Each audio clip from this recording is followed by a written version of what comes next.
கண்களை மூடி மாலை கூடுதல் தேவன் நமக்கு ஆசீர்வாதம் கொடுக்கும்படியாய் அவரை நோக்கி நாம் பார்க்கிறோம். நாளை ஆராதனை தேவன் நமக்கு ஆசீர்வதித்தார். அவர் கடந்து வந்து ஒவ்வொருவரையும் தேவன் அவர் ஆசீர்வதித்து தொட்டு அவர் ஆசீர்வதிக்கிற தேவனாயிருக்கிறார். இயேசு கிறிஸ்து காட்டு மரங்களில் அவர் கிச்சிலி மரமாய் அவர் இருக்கிறார். காட்டு மரங்களில் கிச்சிலி மரம், இயேசுவே அந்த கிச்சிலி மரமாய் இருக்கிறார். அவர்தான் ஜீவனுள்ள ஒரு தேவனாய் இருக்கிறார். அவரை நம்பி வந்தவர்கள் ஒரு நாளும் வெறுமையாய் போனதே கிடையாது. அவர்களை அவர் நடத்துகிற ஒரு தேவனார். எல்லாரும் முழங்கால் படியிட்டு அவரை நோக்கி பார்த்து கர்த்தரை கொஞ்ச நேரம் நாம் ஸ்தோத்தரிக்கலாம். ஐயா, இந்த மாலை வேளையிலே நீர் எங்களோடு கூட இடைபடுங்க ஆண்டவரே. நாங்கள் கூடி வந்திருக்கிறோம், ஒரு தாகத்தோடு வந்திருக்கிறோம் ஐயா. தாகம் உள்ளவன் மேல் தண்ணீரை நீர் ஊற்றுவேன் என்று சொல்லியிருக்கிறீரே ஆண்டவரே. இந்த மாலை வேளையிலே நீர் கடந்து வந்து என்னுடைய தாகத்தை நீர் தீர்ப்பீராக ஆண்டவரே. என்னுடைய ஆத்ம தாகத்தை நீர் தீர்ப்பீராக ஐயா. ஐயா, கனி நிறைந்த வாழ்க்கையா எங்கள் வாழ்க்கை மாறட்டும் ஆண்டவரே. நீர் விரும்புகிற ஒரு வாழ்க்கையா எங்கள் வாழ்க்கை மாறட்டும் ஆண்டவரே. உம்மை போல எங்களை மாற்றும் ஆண்டவரே. ஐயா, இயேசுவை போல நான் மாற வேண்டுமே ஐயா. என் இருதயத்திலே நான் உடைக்கப்பட்டவனா இந்த இடத்தை விட்டு நான் கடந்து போக வேண்டுமே ஐயா. இந்த புதிய வருடத்திலே ஒரு புதிய தீர்மானத்தோடு கூட ஆண்டவரே, ஒரு மறுபிறப்பின் நிச்சயத்தின் அனுபவத்தோடு கூட நான் கடந்து போக வேண்டும் ஆண்டவரே. என்னோடு கூட இடைபடுங்க ஆண்டவரே. ஐயா, என்னை நான் அர்ப்பணிக்கிறேன் ஆண்டவரே. என்னுடைய ஆவி, ஆத்மா, சரீரம் மூன்றையும் நான் அர்ப்பணிக்கிறேன் ஆண்டவரே. ஆண்டவரே, மாலை வேலையிலையா நீங்களோடு கூட இடைபடுங்க ஆண்டவரே. என் நாமத்தை பிரஸ்தாபப்படுத்துகிற எந்த ஸ்தானத்திலும் நான் வந்து உங்களை ஆசீர்வதிப்பேன் என்று சொன்ன தேவன் இந்த மாலை வேளையில் அவர் கடந்து வந்து நம்மை ஆசீர்வதிக்கிற தேவனாய் இருக்கிறார். அந்த தேவனை நோக்கி நாம் பார்ப்போம். ஒருவேளை நமக்கு விரோதமாய் எந்த காரியங்கள் நடைபெற்றாலும் கூட அந்த ஆயுதங்கள் வாய்க்காதே போகும் என்று சொல்லி தேவன் சொல்லி இருக்கிறார். அந்த தேவன் நம்மோடு கூட அவர் இருக்கிறார். உனக்கு விரோதமாய் எழுப்பும் ஆயுதம் அது வாய்க்காதே போகும் என்று சொல்லி தேவன் சொல்லி இருக்கிறார். அந்த தேவனை நோக்கி நாம் பார்க்கலாம். எண்ணி எண்ணி துதி செய்வாய், என்னடங்காத கிருபைகட்காய் இன்றும் தாங்கும் தம்புயமே இன்ப இயேசுவின் நாமமே. இன்றும் தாங்கும் தம்புயமே இன்ப இயேசுவின் நாமமே. யோர்தான் புரண்டு வரும் போல் எண்ணற்ற பாரங்களோ, யோர்தான் புரண்டு வரும் போல் எண்ணற்ற பாரங்களோ, எலியாவின் தேவனெங்கே உந்தன் விசுவாச சோதனை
வாக்குத்தத்தம் அவ்விதமாய் சொல்லும். விரோதமாய் உருவாக்கப்படுகிற எந்த ஆயுதமும் அது வாய்க்காதே போகும். தேவனுடைய பிள்ளையுடைய சுதந்திரமா இருக்கிறது. எல்லாரும் கைகளை தட்டி அவருடைய நாமத்தை மேம்படுத்தலாமா? மாலை கூடவே தேவன் நமக்கு ஆசீர்வதித்து கொடுக்கும்படியாக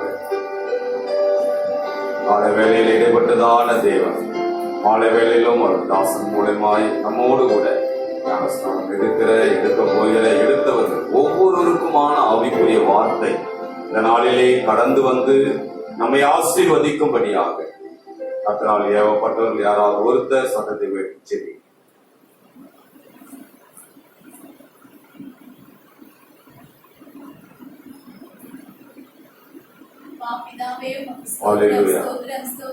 எல்லாரும் ஸ்தோத்திரத்தோடு ஜெபத்துல இணைந்து கொள்ளும்.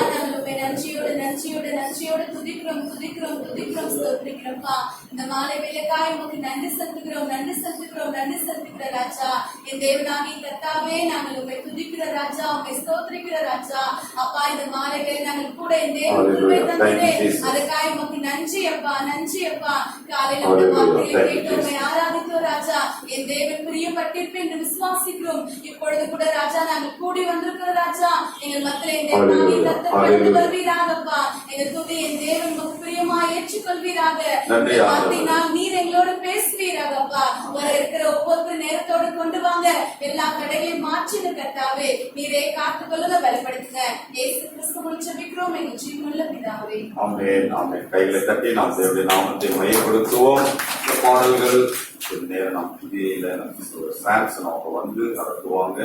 நம் பாடி இருதயத்திலே நாம் ஆயத்தமாகுவோம். தேவனுடைய வார்த்தைகளை நம் இருதயம் ஆயத்தமாய் இருக்கும் பொழுது அதை நாம் அப்படியே பெற்றுக்கொள்ள முடியும். எல்லா பிள்ளைகளுக்கையும் டைரி கொடுத்துருக்கிறோம். வாலிப பிள்ளைகள் பெரியவர்களா இருந்தாலும் நிச்சயமாய் டைரி உங்களுடைய வேதம் இருக்கணும். அதோடு கூட பெண் இருக்கும். இங்க பெண் இல்லை அதெல்லாம் சொல்லக்கூடாது. சொன்னா நீங்க அப்படி ஆயத்தமா இருக்கும் பொழுதுதான் உங்களால கொடுக்கிற செய்திகளை நீங்கள் பெற்றுக்கொள்ள முடியும். அது பல ஆயுசு நாட்கள் முழுவதுமாய் உங்களுக்கு பிரயோஜனமா இருக்கும். கர்த்தர் நம்மை ஆசீர்வதிப்பார். அல்லேலூயா. தேவன் தாமே இந்த மாலை வரை நம்ம கூட்டி சேர்ந்தபடியாக இந்த நியூ இயருக்கு பாட்டு பாருங்க. எல்லாம் வச்சிருக்கீங்களா? இல்லையா?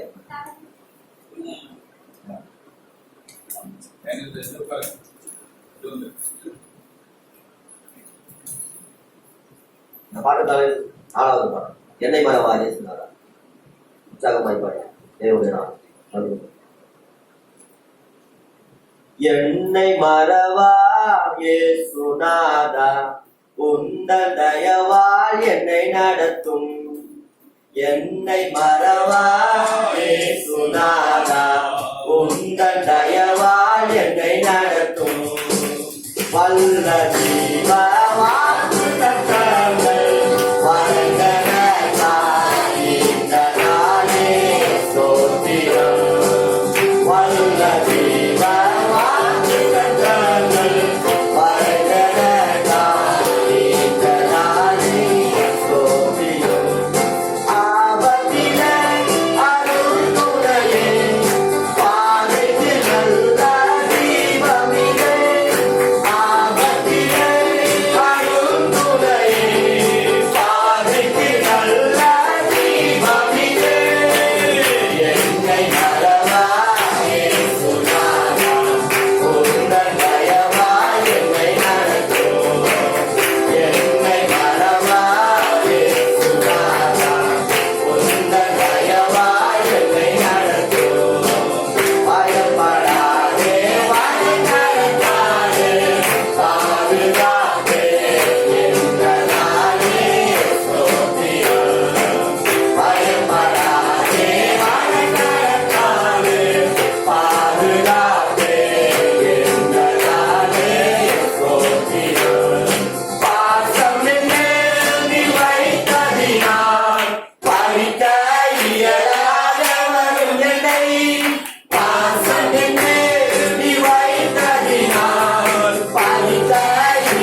அன்றும் நம்மளை காக்கிறவராய் இருக்கிறார், இன்றும் நம்மை நடத்துகிற தேவனாய் இருக்கிறார்.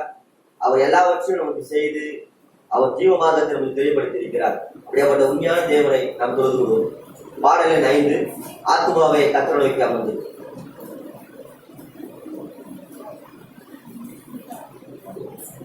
ஆத்துமாவே கர்த்தரையே நோக்கி அமர்ந்திரு, ஆத்துமாவே கர்த்தரையே நோக்கி அமர்ந்திரு, நான் நம்புவது அவராலே வறுமை வந்திடுமே, நான் நம்புவது கர்த்தராலே வறுமை வந்திடுமே. ஆத்துமாவே கர்த்தரையே நோக்கி அமர்ந்திரு, ஆத்துமாவே கர்த்தரையே நோக்கி அமர்ந்திரு, விட்டு விடாத நம்பிக்கையை வெகுமதி உண்டு, விசுவாசத்தால் உலகத்தை வெல்வது நீதான், விட்டு விடாத நம்பிக்கையை வெகுமதி உண்டு, விசுவாசத்தால் உலகத்தை வெல்வது நீதான். உனக்குள் வாழ்பவர் உலகை ஆள்பவர், உனக்குள் வாழ்பவர் உலகை ஆள்பவர், நான் நம்புவது அவராலே வறுமை வந்திடுமே, நான் நம்புவது கர்த்தராலே வறுமை வந்திடுமே. ஆத்துமாவே கர்த்தரையே நோக்கி அமர்ந்திரு, ஆத்துமாவே கர்த்தரையே நோக்கி அமர்ந்திரு, உன்னதமான கன்னிமலை மழையில் வாழ்கிறோம், சர்வவல்லவர் நிழலில் தினம் வாசம் செய்கிறோம், உன்னதமான கன்னிமலை மழையில் வாழ்கிறோம், சர்வவல்லவர் நிழலில் தினம் வாசம் செய்கிறோம். வாதை அணுகாது, தீங்கு நேரிடாது, வாதை அணுகாது, தீங்கு நேரிடாது, நான் நம்புவது அவராலே வறுமை வந்திடுமே, நான் நம்புவது கர்த்தராலே வறுமை வந்திடுமே. ஆத்துமாவே கர்த்தரையே நோக்கி அமர்ந்திரு, ஆத்துமாவே கர்த்தரையே நோக்கி அமர்ந்திரு, பாழாக்கும் கொள்ளையோ மேற்கொள்ளாமல் பாதுகாத்து பயம் நீக்கி ஜெயம் தருகிறார், பாழாக்கும் கொள்ளையோ மேற்கொள்ளாமல் பாதுகாத்து பயம் நீக்கி ஜெயம் தருகிறார், சிறகின் நிழலிலே மூடி மறைக்கிறார், சிறகின் நிழலிலே மூடி மறைக்கிறார், நான் நம்புவது அவராலே வறுமை வந்திடுமே, நான் நம்புவது கர்த்தராலே வறுமை வந்திடுமே. ஆத்துமாவே கர்த்தரையே நோக்கி அமர்ந்திரு, ஆத்துமாவே கர்த்தரையே நோக்கி அமர்ந்திரு. அல்லேலூயா. அவரே நம் தேவன், அவரே நம் மூத்த அடக்கமானவர், அவரை நம்ம இன்ன வரைக்கும் நடத்தி அவரை பாதுகாத்தார். நம்ம தேவனை, உன்னதமான தேவனை. பாடல் எண் 2, நேசரே முத்திரு பாதம் அமர்ந்து நிம்மதி நிம்மதியே.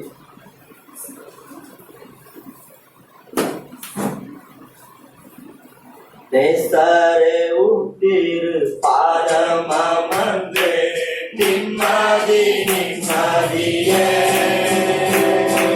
நேசரே உத்திரு பாதம் அமர்ந்து நிம்மதி நிம்மதியே,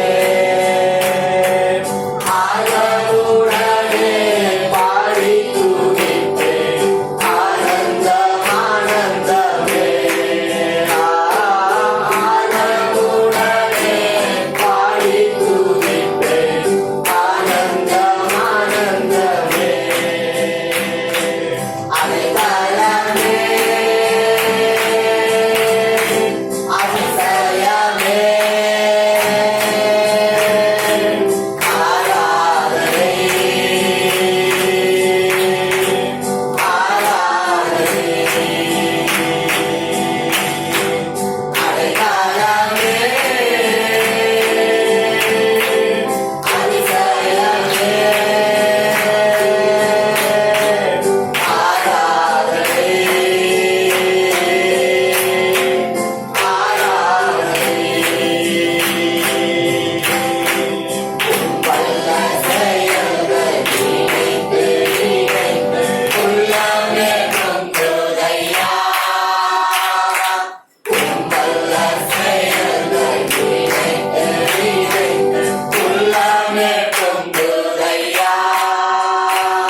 அல்லேலூயா. ஸ்தோத்திரம் ஸ்தோத்திரம் ஸ்தோத்திரம் ஸ்தோத்திரம் ஸ்தோத்திரம். ஒரு சில நிமிடங்கள் மாத்திரமே. அல்லேலூயா. ஸ்தோத்திரிக்கிறோம். நன்றி ஆண்டவரே. கொஞ்ச நேரம் இதயத்தில் அல்லேலூயா. பயன்படுத்தலாம். நன்றி. அல்லேலூயா. ஸ்தோத்திரம் ஸ்தோத்திரம் ஸ்தோத்திரம் ஸ்தோத்திரம் ஆண்டவரே. அல்லேலூயா. உமக்கு நன்றி செலுத்துகிறேன். நன்றி ஆண்டவரே. காலையில் நம்மளோடு பேசின தேவன் இந்த மாலையிலும் நம்மளோடு பேசுவது தேவனை உணர்த்தி ஆறுதல் படுத்தி சமாதானத்தோடு போ என்று தாய் நம்மளோடு பேசின தேவன் இந்த மாலையிலே நம்மளோடு பேச காத்திருக்கிறார். அவரை நினைத்து அவர் நாமத்தை மகிமைப்படுத்தி தேவரே எங்களோடு உங்களுடைய பிரசனத்தால் அல்லேலூயா அவருடைய பிரசனத்தால் நிரப்பங்கன்னு சொல்லுங்க. அல்லேலூயா. ஸ்தோத்திரிக்கிறோம் ஆண்டவரே. ஆண்டவரே உமக்கு நன்றி செலுத்துகிறேன் ஆண்டவரே. ஆண்டவரே உங்களுடைய பிரசனத்துக்குள்ளாய் நிரப்புங்க ஆண்டவரே. ஆண்டவரே ஸ்தோத்திரிக்கிறோம்.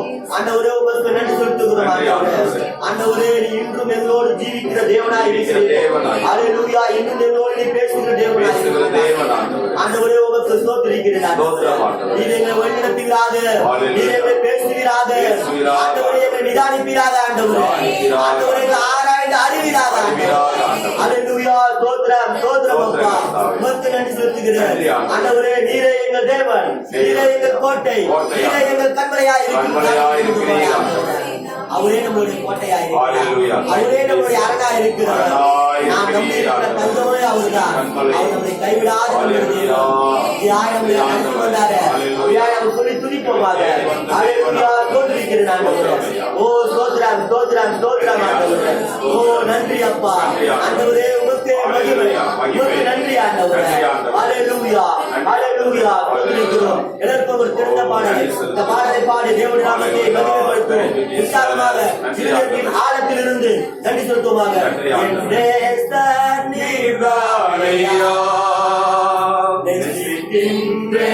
உம்மை தாழையா நீராழையா நேசிக்கின்றேன் உம்மை தாழையா. எனது ஆன்மா உம்மை நினைத்து என்னாலும் ஏங்குதையா. எனது ஆன்மா உம்மை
உமக்கே ஸ்தோத்திரம். வெளியேறப்பட்ட ரத்தத்தினாலே எங்களை மீட்டீரே. உமக்கே நாங்கள் ஸ்தோத்திரம். எங்களை கண்மணி போல காத்து வழிநடத்தி ஆற்றி தேற்றி அரவணைத்து தகப்பன் தன் பிள்ளையை சுமந்து கொண்டு வந்து போல 2022 சுமந்து கொண்டு வந்தது. உமக்கே ஸ்தோத்திரிக்கிறேன். உமக்கே மகிமை செலுத்துகிறேன். அந்த எதிர்ப்பும் குறைவிடாதபடி இடத்திலே தப்புவித்து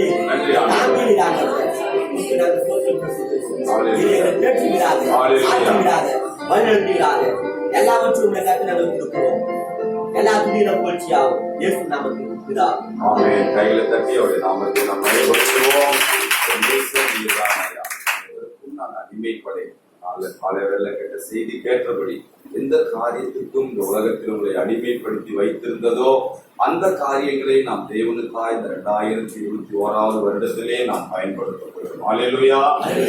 அப்படியே நாம் நின்ற வண்ணமாக இந்த நாள் மாலை கூடிய ஒரு சிறப்பு ஒரு காணிக்கை ஒரு பாடல் உண்டு. அந்த வேலையில் நாம் காணிக்கை செலுத்துவோம். இன்றைக்கு நம்மத்தில் பகுதியிலிருந்து வந்திருக்கிறதான சாமுவேல் பெஞ்சமின் குமாரத்தி கிரைஸ்தி வியூலா கிரைஸ்தி எங்களுக்கு அவங்க ஒரு காணிக்கை பாடலை பாடுவாங்க. அந்த நேரத்துல நாம் தேவனுக்காய் காணிக்கை செலுத்தி அதன் பிறகு நேரடியாக நாம் இந்த நாளுடைய தேவனுடைய வார்த்தைக்கு நாம் கடந்துவோம்.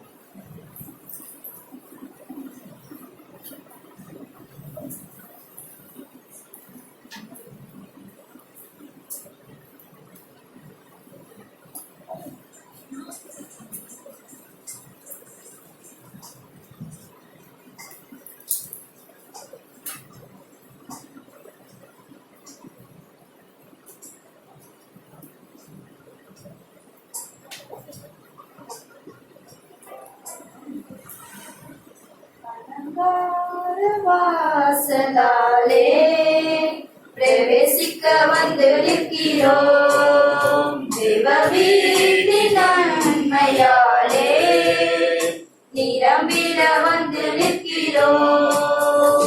அலங்கார வாசலாலே பிரவேசிக்க வந்து நிற்கிறோம். தேவ வீட்டின் நன்மையாலே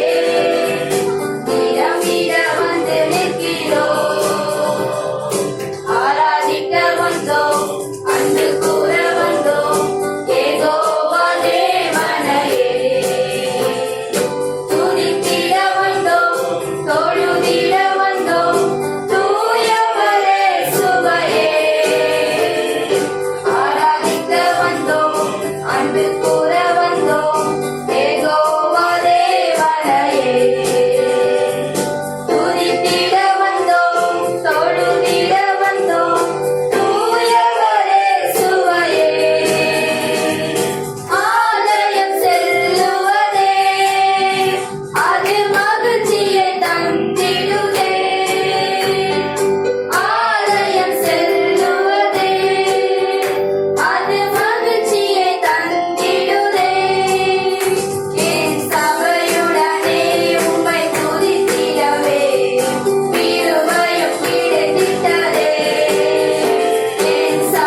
இந்த நாளுடைய வார்த்தைக்காய் நாம் தேவனை நோக்கி நாம் பார்ப்போம்.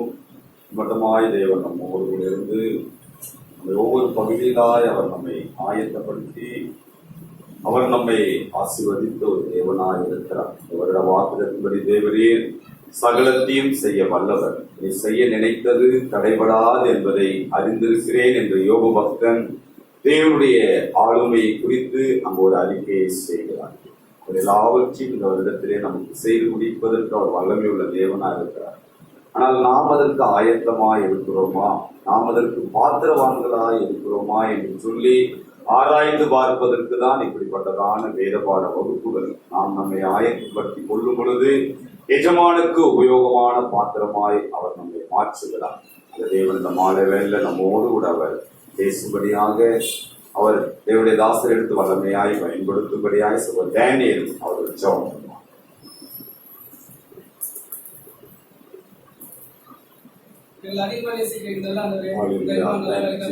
நன்றி ஆண்டவரே.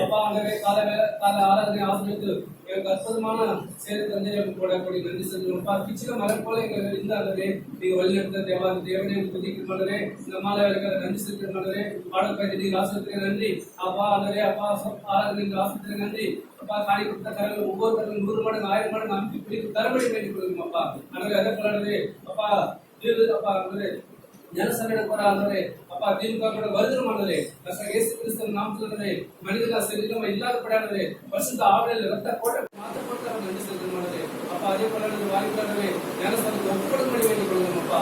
இதை பொறுப்பெடுத்துக்கணும் சரி தாசனும் வெளிப்படுத்தப்பா. நல்ல மன்னாவை எங்களுக்கு தர வேண்டும் என்று அப்பா. அதை கேட்டு நான் அதுபடி நடக்க புது கிருபைகள் தினம் தினம் தந்து என்னை நடத்தி செல்பவரே, அனுதினமும் கரம். மூன்றாவது நாளிலே நாம் கடந்து வந்திருக்கிறோம். கடந்த 2 நாட்கள் சில பிள்ளைகள் தொடர்ந்து வந்திருக்கீங்க. மேக்சிமம் 2 நாட்கள் வந்தவங்க தான் வந்திருக்கீங்க. ஒரு சிலர் வேலை நிமித்தம் வர முடியாதவர்கள் இன்றைக்கு கலந்து கொண்டீங்க. ஆனாலும் கூட இவ்வளவுதான் நம்ம உட்காரக்கூடிய இடங்களில் எல்லாரும் வந்துட்டீங்க. ஒரு குறைந்த நேரத்துல தான் நம்ம இந்த அறிவிப்பை நம்ம சொன்னோம்.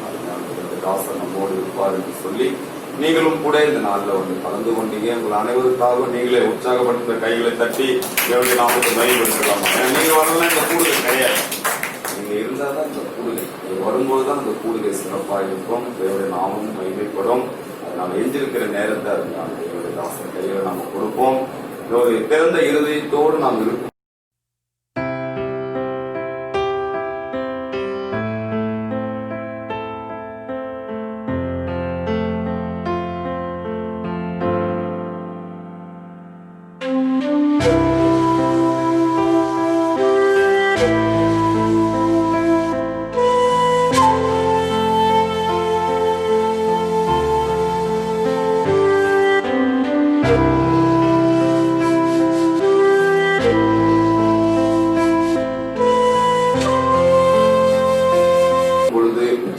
தேவன் நம்மோடு அவர் பேசுகிற தேவனாக இருக்கிறார்.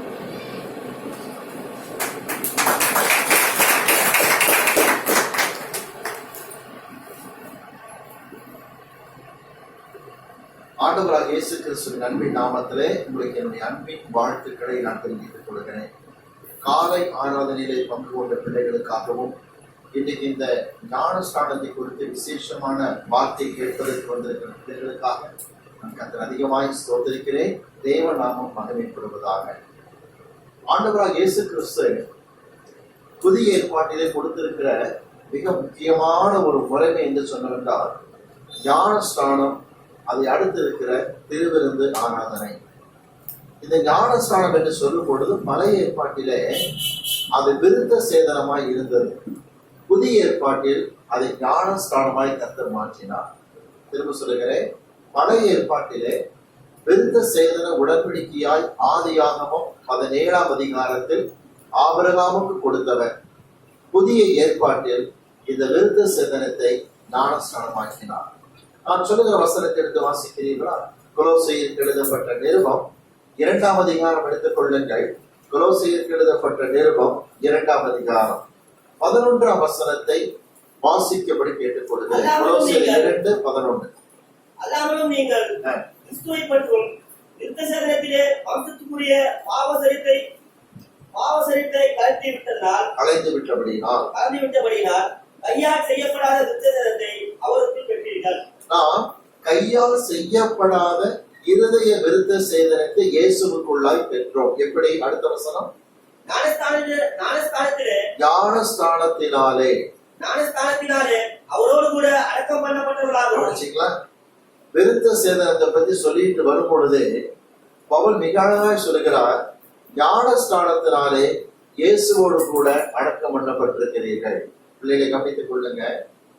இந்த இந்த குறிப்பிட்ட அந்த உதாரணத்தை கவனித்துக் கொள்ளுங்க. மிக முக்கியமான பாயிண்ட். பழைய ஏற்பாட்டுல விருத்த சேதனம் பெற்ற இஸ்ரவேல் ஜனங்கள் தான் பஸ்காவை அனுசரிக்க முடிந்தது. புதிய ஏற்பாட்டுல ஞானஸ்நானம் எடுத்தவர்கள் தான் திருவிருந்து ஆராதனைக்கு தகுதி. திரும்ப சொல்லுகிறேன், பழைய ஏற்பாட்டு விருத்த சேதனம், புதிய ஏற்பாட்டில் ஞானஸ்நானம், பழைய ஏற்பாட்டு பஸ்கா பண்டிகை புதிய ஏற்பாட்டு திருவிருந்து ஆராதனையாக மாறியது. இங்கே கொலோசியர் 2ஆம் அதிகாரத்துல 12ஆம் வசனத்துல ஞானஸ்நானத்தினாலே இயேசுவோடு கூட அடக்கம் பண்ணப்பட்டோம். இதை விளக்குகிற ஒரு அதிகாரத்தை பார்க்க இருக்கிறோம். இந்த அதிகாரத்தை படிக்கும் போது நல்லாவே புரிஞ்சுக்குவீங்க. ஞானஸ்நானம் எடுத்தால்தான், ஞானஸ்நானம் எடுத்தால்தான் ரகசிய வருகையிலே பிரவேசிக்க முடியும். ரகசிய வருகையிலே எடுத்துக் கொள்ளப்பட வேண்டும் என்று சொன்னால் ஞானஸ்நானம் மிக மிக முக்கியமான தகுதியாகவே இருக்கிறது என்று விளக்கிக் கொள்ளுங்கள். நீ கடையிலிருந்து காத்து சரியாய் உணர்கிறது இல்லை. உங்களுக்கு பிரசங்கிக்க என்னை எடுத்துக்கொண்டால், என்னுடைய தகப்பனார் லுத்தரன் திருச்சபை பின்னணியிலிருந்து வந்தவர். என் தாயார் CSC சர்ச் பின்னணியிலிருந்து வந்தவர்கள் தான். நான் 6ஆம் வகுப்பு படிக்கிற வரைக்கும் என் பெற்றோர் CSC சபைக்கு தான் என்னை அழைத்துக் கொண்டு சென்றார்கள். ஆனால் நான் 6ஆம் வகுப்பு படித்துக் கொண்டிருந்த நாட்களிலே ஒரு அருமையான ஆவிக்குரிய ஊழியக்காரன் தேவ திட்டப்படி எங்க வீட்டுக்கு அவராகவே தேடி வந்தார். பாஸ்டர் என்ஜே ஸ்டீபன் என்பவர். Now he is no more. ஆனா அவர் அருமையான ஊழியக்காரர். எங்கள் வீட்டுக்கு வந்து ஞானஸ்நானத்தை எடுத்து விளக்கமாய் பேசும் பொழுது என் பெற்றோர் ஒழுங்கி ஞானஸ்நானம் எடுத்தார்கள். அப்பொழுது என்னுடைய வயது 11. இந்த ஞானஸ்நானத்தை குறித்து பார்த்து நான் ஸ்தம்பித்து போனேன். எனக்கு என் பெற்றோர் நான் குழந்தையாக இருந்த பொழுது குழந்தை ஞானஸ்நானத்திற்கு தான் CSL ஏற்பாடு செய்தார்கள். குழந்தை ஞானஸ்நானம் என்பது வேதத்தில் கிடையவே கிடையாது. ஏனென்று சொன்னால், வாசிக்கலாமா? மார்க்கு சுவிசேஷம் 16ஆம் அதிகாரம், மார்க்கு சுவிசேஷம் 16ஆம் அதிகாரம் 16ஆம் வசனத்தை வாசிக்க கேட்போம். மார்க்கு 16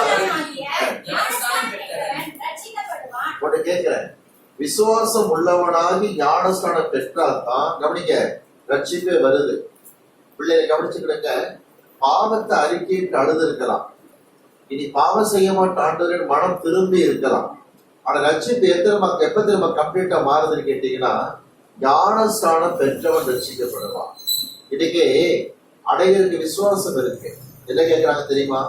ரட்சிக்கப்பட்டா பத்தாதாங்கிறாங்க. அதுலயே சரியான விளக்கம் அவங்களுக்கு கிடைக்கிற. மனம் திரும்பினா பத்தாதாங்கிறாங்க. பத்தாது. பைபிள் ஆண்டவே சொல்லியிருக்கிறாரு, விசுவாசம் உள்ளவனாகி ஞானஸ்நானம் பெற்றால்தான் ரட்சிக்கப்படுவார்.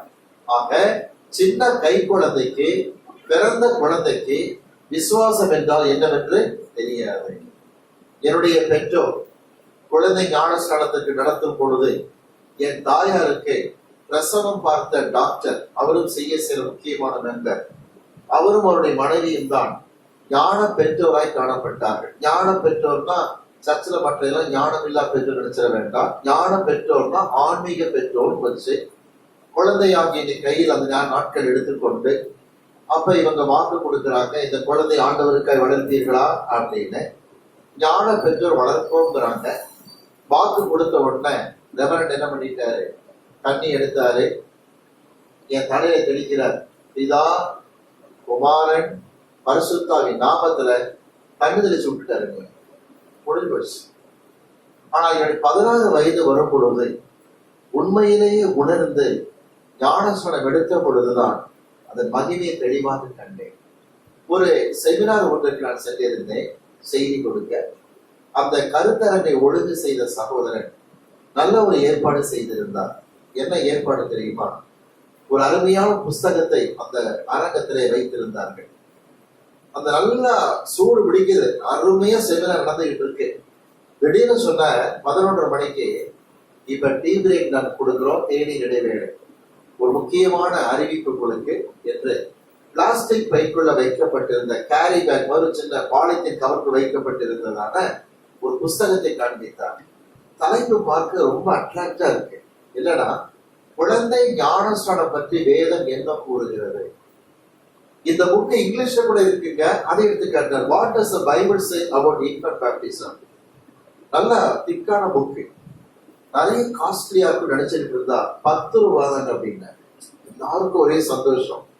குழந்தை ஸ்நானம் பத்தி பைபிள்ல என்ன தெரிஞ்சுக்கணும்யா அப்படின்னு டீ பிரேக் விட்டப்ப நேரா ஸ்டாலுக்கு போனாங்க.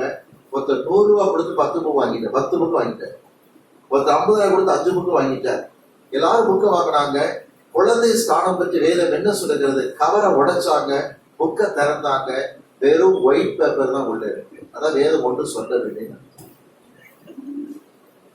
பைபிள் சேஸ் நத்திங், வேதம் ஒன்றும் சொல்லவில்லை. நிறைய சொன்னார், அதனாலதான் 10 ரூபாய் கொடுத்தோம், டைரி மாதிரி யூஸ் பண்ணுங்க அப்படின்னு. எதுக்கு சொல்ல வருகிறேன், வேதத்திலே குழந்தை ஸ்நானத்துக்கு ஆதாரம் கிடையாது. இயேசு சொன்னார், உலகமெங்கும் போங்கள், சர்வ சிருஷ்டிக்கு சுவிசேஷத்தை அறிவியுங்கள், பிதா குமாரன் பரிசுத்தாவின் நாமத்தில் பேப்டிசம் கொடுக்கும் போது சொல்கிறார், அவர்களை சீஷராக்கி ஞானஸ்நானம் கொடுங்கள். மத்தேயு 28 சொல்கிறார். குழந்தையை சீஷராக்க முடியுமா? முடியாது. ஆகவே குழந்தை ஸ்நானம் வேதத்தில் கிடையாது. விவரம் தெரிந்த வயதுக்கு வந்த பிறகுதான் அவர்கள் மனம் திரும்பி ஞானஸ்நானம் எடுக்கும் போது ரட்சிக்கப்படுகிறார். பவுல் சொல்கிறார், ஞான ஸ்நானத்தினாலே கிறிஸ்துவோடு கூட அடக்கம் பண்ணப்படுகிறீர்கள். இதை விளக்குகிற அதிகாரத்துக்கு வரலாமா? ரோமருக்கு எழுதப்பட்ட நிருபம் 6ஆம் அதிகாரம் எடுத்துக் கொள்வோம். ரோமருக்கு எழுதப்பட்ட நிருபம் 6ஆம் அதிகாரம் எடுத்துக் கொள்ளுங்கள். ரோமர் 6ஆம் அதிகாரம். இந்த அதிகாரத்தில் பவுல் அப்போஸ்தலன் முழுக்கி ஞானஸ்நானம் எடுத்திருக்கிறவர் தான் ரகசிய வரி போவார் என்று தெளிவாகவே சொல்லுகிறார். ரோமர் 6ஆம் அதிகாரம் 6ஆம் வசனத்தை வாசிக்க கேட்போமா? ரோமர் 6:6 வசனம். செய்யாதபடிக்கு பாவ சரீரம் ஒழிந்து போகும் பொருட்டாக நம்முடைய பழைய மனுஷன் அவரோட கூட சிலுவையில் அறையப்பட்டது என்று அறிந்திருக்கிறோம். கொஞ்சம் கவனிக்கிறீங்களா? இயேசு சிலுவையிலே அறையப்பட்டார். நீங்களும் நானும், அதாவது ஞானஸ்நானத்துக்கு முன்னாடி என்ன செய்யணுமா, நம்முடைய பழைய மனுஷனை அவரோடு கூட சிலுவையிலே அறைய வேண்டும். திரும்ப சொல்லுகிறேன், ஞானஸ்நானம் எடுக்க ஆயத்தமாக இருக்கிற பிள்ளைகள் கவனிக்க வேண்டிய முதல் காரியம் என்ன தெரியுமா? ஞானஸ்நானம் எடுக்க முன்பதாக, இயேசுவோடு கூட அடக்கம் பண்ணப்படும் முன்பதாக, the very first step, முக்கியமான முதல் ஸ்டெப் என்ன தெரியுமா? இயேசு சிலுவையில் அறையப்பட்டது போல நான் என்னுடைய பழைய மனுஷனை சிலுவையில் அறைய ஒப்பு கொடுக்க வேண்டும். ஆமா, பழைய மனுஷன் யாருன்னு முதல்ல புரிஞ்சுக்குவோம். எல்லாருக்குமே பழைய மனுஷன் இருக்கான். இப்ப நம்ம புதிய மனுஷன் ஆண்டுக்குள்ள ஜீவிக்கிறோம்னா பழைய மனுஷத்தை இருந்திருக்கான். யார் அந்த பழைய மனுஷன்? சிலுவையில் நாம் எதை அறைய வேண்டும்? வாசிக்கலாமா?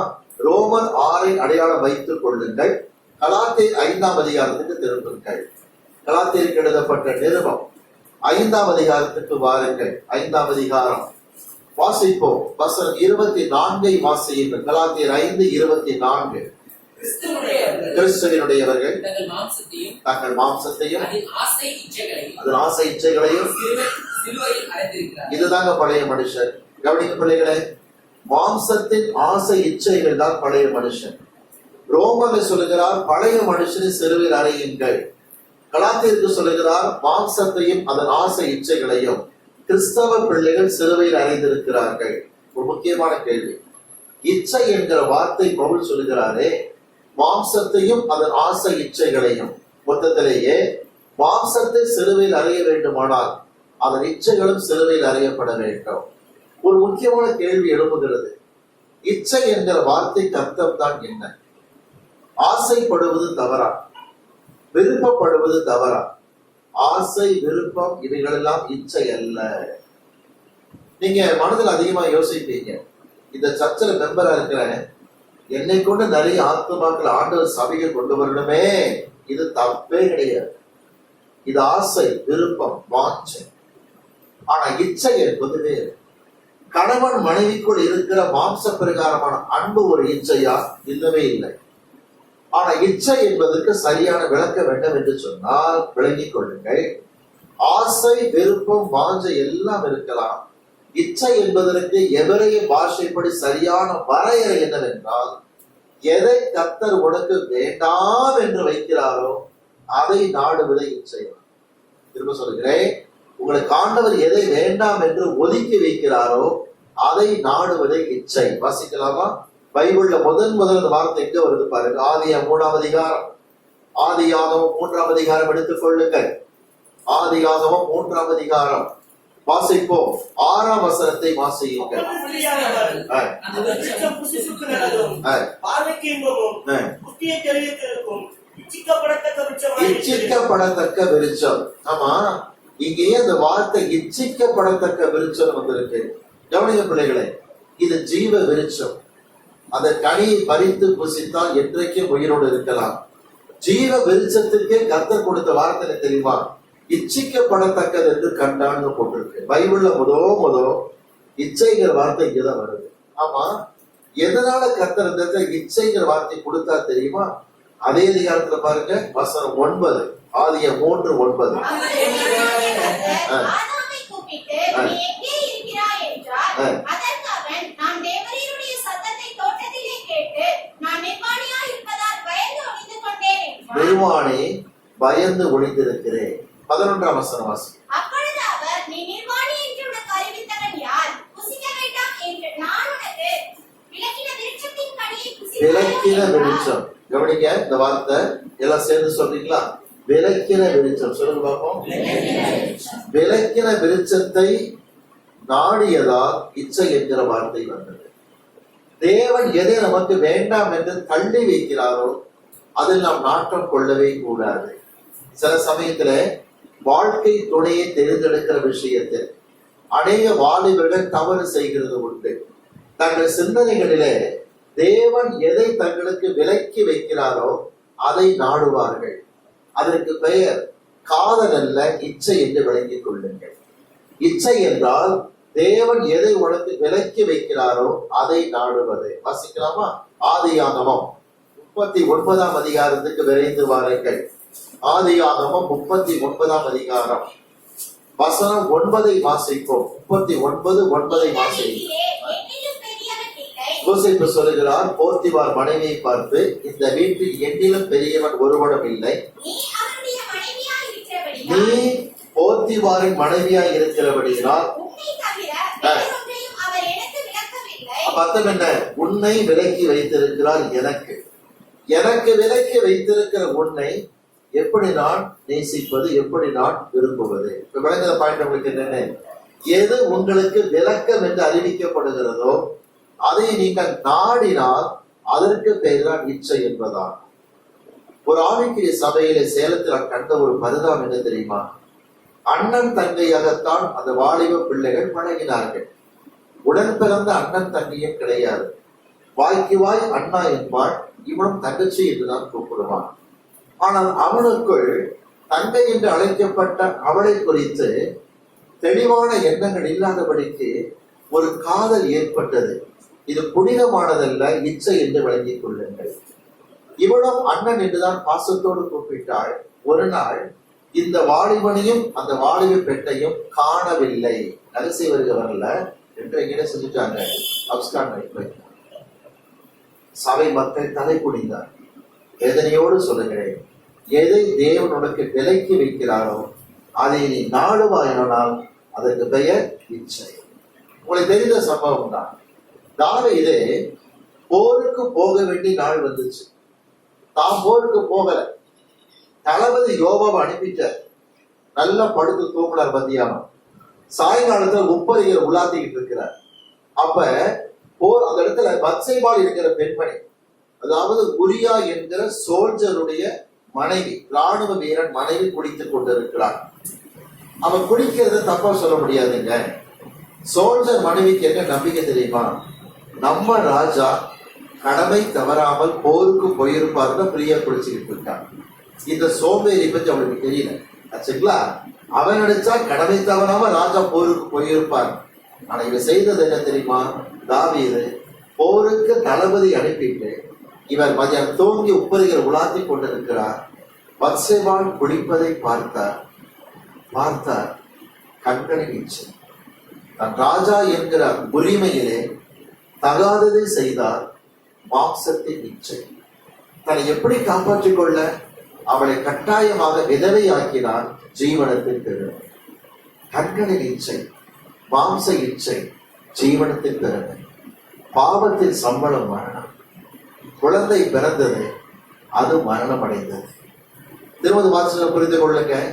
தாவீதுக்கு விலக்கப்பட்டவள் தான் இந்த பத்சேபாள். ஏன்? இன்னொருவன் மனைவி. விளங்கிக் கொள்ளுங்க பிள்ளைகளே, தேவன் உங்களுக்கு எந்த காரியத்தை வேண்டாம் என்று தள்ளி வைக்கிறாரோ அதை விரும்பி நாடுவாயானால் அதற்கு பேர் தான் இச்சை என்பது. யூடியூப்ல ஒவ்வொன்றா பார்த்துக்கிட்டே வருவீங்க.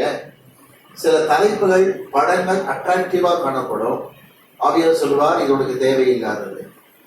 எந்த இடத்துல ஆண்டவர் தேவையில்லை என்கிறாரோ அதை ஸ்கிப் பண்ணி போகாம நீ ஓபன் பண்ணுவாயானால் இச்சைக்குள் ஆகின்றார். நல்லா புரிஞ்சுக்கிடுங்க. நீ கிறிஸ்தவனுடையவனானால் உன் மாம்சத்தின் அதன் ஆசை இச்சைகளை சிலுவையில் அடைந்திருக்கின்றார். இதுதான் பழைய மனுஷன். தாவீது தன் வாழ்க்கையிலே விலைக்கு வைக்கப்பட்ட இன்னொரு மனைவியை நேசிக்கிறார். அதாவது காதல் அல்ல, இச்சையாக மாறுகிறது. யோசேப்பு சொல்லுகிறார், போத்திபார் மனைவி இடத்துல உன்னை தவிர வேறு எது விலைக்கு வைக்கவில்லை, உன்னை தவறு செய்ய முடியாது என்று சொல்லிவிட்டார். ஐயா, இதுதான் பரிசுத்தமான வாழ்க்கை.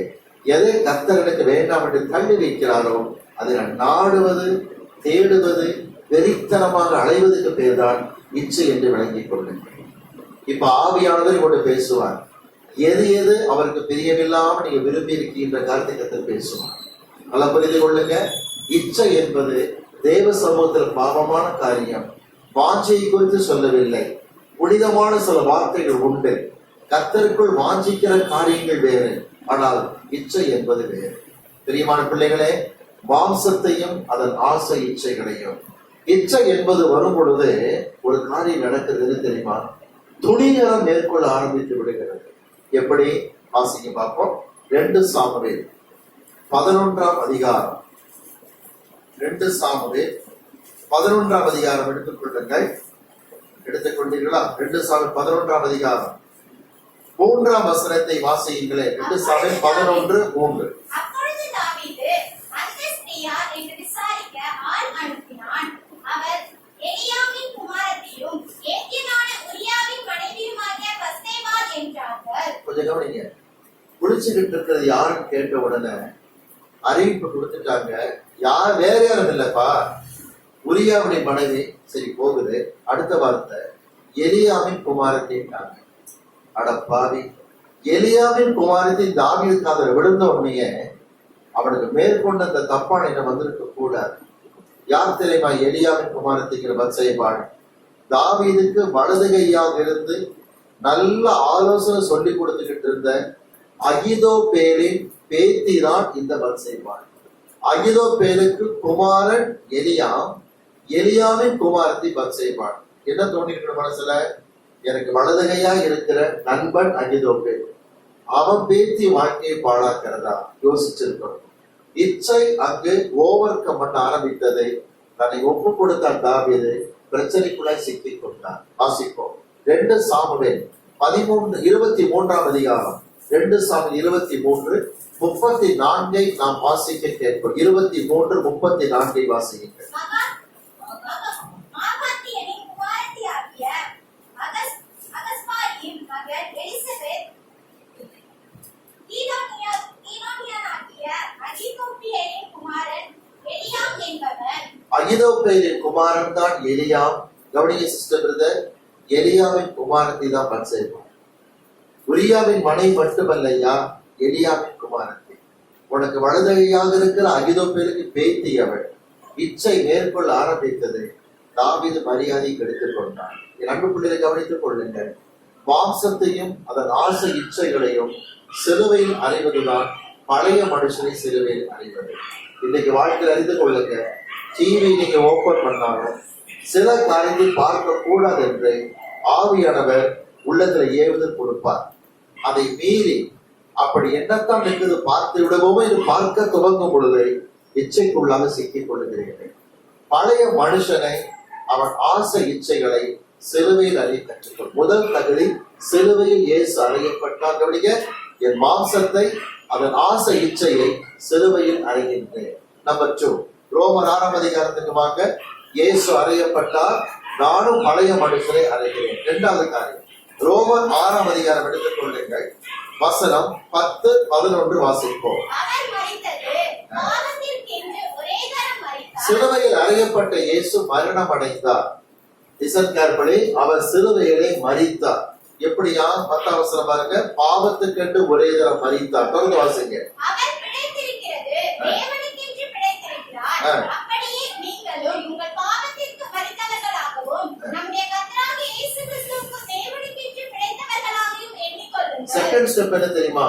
பழைய மனுஷனை அரைஞ்சிட்டீங்க. 2வது ஸ்டெப் பாவத்துக்கு மறிச்சிருக்கீங்கிற. பழைய மனுஷன் அரைஞ்சது சிலுவையில. செகண்ட் ஸ்டெப் பாவத்துக்கு மரித்த பிள்ளையாய் இயேசு சிலுவையிலே மரித்தபடி நீங்களும் கவனிங்க, பாவத்துக்கு மறிச்சிடணுங்கிற. ஞான ஸ்நானத்துக்கு முதல் தகுதி உங்கள் மாம்ச இச்சைகளை சிலுவையில் அறைய வேண்டும். 2வது தகுதி, அவர் மரித்தது போல நீங்களும் பாவத்துக்கென்று மரிக்க வேண்டும். ஒரு முக்கியமான விளக்கத்தை புரிந்து கொள்ளுங்க. பாவத்தில் மரித்து கிடப்பது வேறு, பாவத்துக்கு மரிப்பது வேறு. ஞாபகம் இருக்கா? நம்முடைய சீஷன் ஒருத்த எங்க அப்பாவை அடக்கம் பண்ணிட்டு அப்புறம் ஊழியத்துக்கு வாரேன்னா சொன்னா, மரித்தோர் தங்கள் மரித்தோரை அடக்கம் பண்ணட்டும், என்னை பின்பற்றி வா என்று சொன்னார். இந்த வசனத்தை படிக்கிற சில யோசிக்கிறாங்க, மரித்தோர் தங்கள் மரித்தோர் என்ன? அப்பா ஏதோ சீரியஸ் கண்டிஷனா இருந்திருக்கிறாரு, பிள்ளை அண்ணன் ஆசையை கேட்டான். ஏன்னா அந்த காலத்துல சட்டம் என்ன தெரியுமா? யூத கலாச்சாரத்துல அப்பா இறந்தா மூத்த மகன் தான் சம்பிரதாயத்தை சடங்குகள் எல்லாம் செய்யணும். இது என்னங்கன்னா, எங்க அப்பனுக்கு மூத்தவன், எங்க அப்பா இறந்துட்டாருன்னா சடங்கெல்லாம் செஞ்சுட்டு அப்புறம் மினிஸ்ட்ரிக்கு வரேங்கிறான். அப்படின்னு சொன்னார். மரித்தோர், 2 வார்த்தை கிரீக்ல அழகா இருக்கு. மரித்தோர், பாவத்தில் மரித்து கிடக்கிற ஒரு சொந்தக்காரங்க தங்கள் மரித்தோரை, சரீரத்தில் சாகக்கூடிய அப்பாவை அடக்கம் பண்ணட்டும், சம்பிரதாயங்கள் செய்யட்டும், நீங்க பின்பற்றி வாங்க. புரிந்து கொள்ளுங்க, பாவத்தில் மரித்து கிடப்பது பரிதாபங்க, ஆனா பாவத்துக்கு மரிப்பது நல்லது. சரி, முதல் பாயிண்ட்டுக்கு வரலாம். பாவத்தில் மரித்து கிடத்தல் அர்த்தம் என்ன? உணர்வில்லாத ஜீவியம் அர்த்தம். லண்டன் பக்கத்திலே யார்க்ஷயர் என்கிற இடத்துல ஒரு மார்க்கெட் பகுதி. அந்த இடத்துல ஒரு அருமையான பிரசங்கியா இயேசுவை ஏற்றுக்கொண்டவர் மிக நேர்த்தியாக, வருத்தப்பட்டு பாரம் சுமக்கிறவர்களை என்னிடத்தில் வாருங்கள் என்று இயேசு அழைக்கிறார் என்று இயேசுவை குறித்து பேசி பாவ பாரத்தை குறித்து விளக்கம் கொடுத்து கொண்டே வருகிறார். அந்த கூட்டத்தில் ஒரு பயங்கரமான ரவுடி ஒருத்தர் இருந்தான். டென்ஷன் ஆயிட்டான். நேரா வந்தான். பிரசங்கியாருடைய கோட் சுட்ட கையோட இழுத்து பிடிச்சான். 45 நிமிஷமா பார்க்கிறேன், 45 மினிட்ஸா பாரம் பாரம் பாரம் பாவ பாரம் பாவ பாரம். என் முதுக பாரு, எத்தனை கிலோ வெயிட் இருக்கு சொல்லு பார்ப்போம். என் பாவ பாரமா முதுகுல இருக்குதா? என்னது இது கதை விட்டுக்கிட்டு இருக்கிற? என் முதுக பாரு, எத்தனை கிலோ வெயிட் இருக்கு அப்படின்னா பிரசங்கர் அமைதியாக சொன்னார். சகோதரனே, என் பிரசங்கம் எல்லாம் கொற்றுயிராய் இருக்கிற மக்களுக்கு தான். நீயும் டெட் பாடி, உன் மேல எத்தனை கிலோ வெயிட் வச்சா தெரியாதுறாங்க. பணத்து மேல வெயிட் வச்சா தெரியுமா? அதுக்கு தெரியாது. சுமக்க முடியாம கஷ்டப்படுறாங்க இல்லையா? அவளுக்குதான் பிரசங்கம். நீ பாவத்துல மறிச்சிட்ட, உணர்வில்லாத ஆளுன்னு அர்த்தம். உன் மேல எத்தனை கிலோ வெயிட் வச்சாரு நினைச்சுக்காது தெரியாதுல அப்படின்னா. இது பாருங்க, துர்பாக்கியம் இதுதான். ஆனா ஒண்ணு, ரோமர் 6 வாசிக்கிறோம், பாவத்துக்கு மறியுங்கிறார். இது என்ன தெரியுமா? மாம்சத்தையும் அதன் ஆசை இச்சைகளையும் சிலுவையில் அரைஞ்சிட்டீங்க. நெக்ஸ்ட் ஸ்டெப் என்ன தெரியுமா? பாவத்துக்கு மறிச்சிடுறீங்க. இது அர்த்தம் கேட்டா, பாவ சுபாவம் என்னதான் சுத்தி இருந்தாலும் உங்கள் சிந்தைகள் அதிலே போகவே போகாது. ஒரு உதாரணம் சொல்றேன். உளுந்த வடை பிரியமாய் சாப்பிடுகிற ஒரு மனுஷன் இருக்கிறான்னு வச்சுக்கிடுங்க. உளுந்த வடை நல்லா சாப்பிடக்கூடிய மனுஷன் மறிச்ச டெட் பாடியை படுத்திருக்கான். ஜீவன் இல்லை. இந்த டெட் பாடி கிட்ட என்ன சூடா உளுந்த வடை கொண்டு பக்கத்துல வச்சாலும் அப்படி மூக்கில் இழுத்துட்டு எந்திரிக்க மாட்டான். ஏன்? உளுந்தவடை வாசனை அவனை ஏன் பாதிக்கவில்லை? மறித்து விட்டான். அது போல சுத்தி என்ன பாவ சந்தர்ப்பங்கள் இருந்தாலும் கண்கள் அதை நோக்காது, காதுகள் அதற்கு செவி கொடுக்காது. ஏன்? என் சரீரம் பாவத்துக்கு மறித்து விட்டது. விளக்குதுங்களா? பாவத்துக்கு மறித்தல் அர்த்தம் அதுதான். அக்கம் பக்கத்துல இருந்தாவது சினிமா பாட்டு போட்டுக்கிட்டு இருந்தா கூட மைண்ட் அதுல போகாது. வச்சுங்களா? சில சமயம் பஸ் ஸ்டாப்ல நிற்பாங்க சில கிறிஸ்தவ விசுவாசிகள். அப்பதான் பக்கத்துல டீ கடையில சினிமா பாட்டு போட்டுக்கிட்டு இருப்பான். விரும்பி கேட்ட நேயர்கள் பேரு இவங்க பேர் வந்துகிட்டு இருக்கும். யாக்கோபு, யோவான், பேதுரு எல்லாமே வரும்.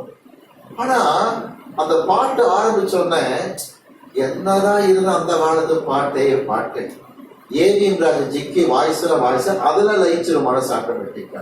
அர்த்தம் என்ன? இவங்க என்ன பாவத்துக்கு சரியா மறிக்கிறேன்னு. என்னதான் சுத்தி வர சந்தர்ப்பங்கள் இருந்தாலும் கூட கவனிங்க, என் கண்கள் அதை நோக்காது, காது அதை கேட்காது. நல்லா புரிந்து கொள்ளுங்க. நான் பல வருஷங்கள் டிராவல் பண்ணி வரேன். பஸ்ல டிராவல் பண்ணியிருக்கேன், ட்ரெயின்ல அதிகமாக டிராவல் பண்ணியிருக்கேன். சில சமயம் பஸ்ல பாத்தீங்கன்னா அந்த உள்ள ஏறோட டிவி போட்டுருவான். அதை நல்லா தெரியும், டிவி சினிமா போடுவான்னு தெரியும். ஆனா கட்டண சமயத்துல அந்த டிக்கெட்லாம் இஷ்யூ பண்ணி பஸ் கிளம்புற முன்னாடி நல்லா ஜோம் பண்ணிக்கிட்டு இருப்பேன். பஸ் கிளம்பின உடனே அப்படி கண்களை மூடி தூங்க ஆரம்பிச்சா நல்லா தூக்கும். நல்ல உறக்கத்தை கொடுப்பார். எதிரி மனசு போகவே போகாது. ஏன் தெரியுமா? என் சரீரம் பாவத்துக்கு மறிக்குமானால் எந்த உலகத்தின் காரியங்களும் நான் ஈர்த்துக் கொள்கிற பிள்ளையாக இருக்க மாட்டேன். திரும்ப சொல்கிறேன், என் கண்கள், காதுகள், சிந்தனைகள் சுற்றி என்ன சந்தர்ப்பம் இருந்தாலும் உளுந்தவட வாசல் அடிச்சாலும் நான் எழுந்திருக்க மாட்டேன். நான் பாவத்துக்கு மறித்த பிள்ளையாக இருக்கிறேன். புரிந்து கொண்டீர்களா? நம்பர் 1, கிறிஸ்து சிலுவையில் அறையப்பட்டார். நான் என் பழைய மனுஷனை சிலுவையிலே அறைந்து விட்டேன். மாம்சம் அதன் ஆசை இச்சைகள். நம்பர் 2, கிறிஸ்து சிலுவையிலே மரித்தார். நானும் பாவத்துக்கென்று மரித்து விடுகின்றேன். அடுத்த ஸ்டெப்புக்கு வருகிறோம். ரோமருக்கு எழுதப்பட்ட நிருபம் 6ஆம் அதிகாரம் எடுத்துக் கொள்ளுங்கள். 6ஆம் அதிகாரம் வாசிப்போம். 6ஆம் அதிகாரத்திலே 3ஆம் வசனம், 4ஆம் வசனம். கிறிஸ்து இயேசுவுக்குள்ளாக ஞானஸ்நானம் பெற்ற நாம் அனைவரும் அவருடைய மரணத்திற்குள்ளாக ஞானஸ்நானம் பெற்றதை அறியாமல் இருக்கிறீர்களா? தேர்ட் ஸ்டெப்புக்கு வந்துட்டாங்க. நான் கிறிஸ்து இயேசுவுக்குள்ளாக ஞானஸ்நானம் பெறுகிறேன். எப்படி? 4ஆம் வசனம். பிதாவின் மகிமையினாலே கிறிஸ்து மரித்தோர்களில் எழுப்பப்பட்டது போல நாமும் புதிதான ஜீவன் உடன் நடந்து கொண்டபடிக்கு அவர் மரணத்துக்குள்ளாக்கி ஞான ஸ்நானத்தினாலே கிறிஸ்துவுடனே கூட அடக்கம் பண்ணப்பட்டோம். ஐயா, கொலோசியர் இப்படிதான் ஆரம்பிச்சோம். ஞான ஸ்நானத்தினாலே அவரோடு அடக்கம் பண்ணப்படுகிறோம். மனதிலாதீங்க, இயேசு சிலுவையில் அறையப்பட்டார். நான் கவனிங்க, என்னுடைய மாம்சத்தையும் அதன் ஆசை இச்சைகளையும் சிலுவையில் அறைகின்றேன்.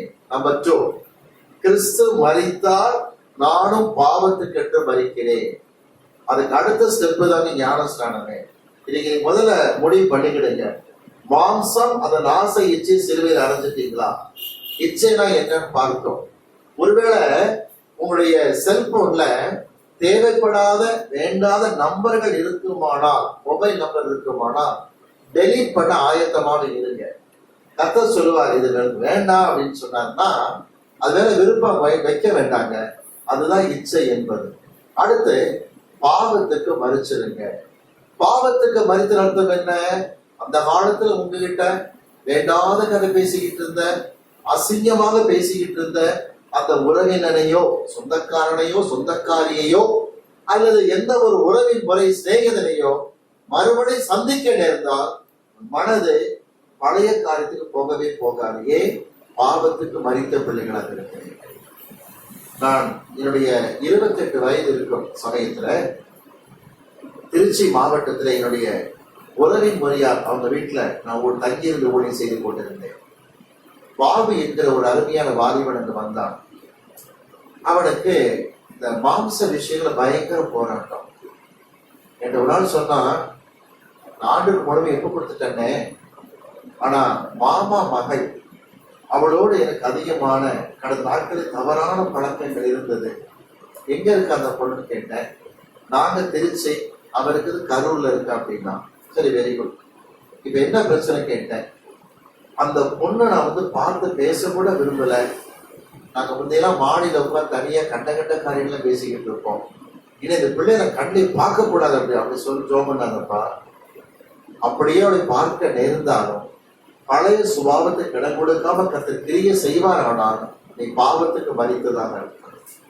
ஆச்சரியம் பாருங்க, 5 நாள் ஒரு சில பொருளை கொடுத்து மாமா வீட்டு கொண்டு கொடுத்துருவான் அப்படின்ட்டு. இவன் கரூருக்கு புறப்பட்டு போகணும். அவன் முன்னாடி நிக்கிறதெல்லாம் மாமா மகள் தான். நேரம் என்னை பார்க்க வந்தான். ஜபம் பண்ணுங்க இதுக்காக பாரத்தோட. சரி முழங்கால் போட்டான். பாரத்தோட ஜபம் பண்ணி ஆலோசனை கொடுத்து அனுப்பினேன். நேரம் போனான்.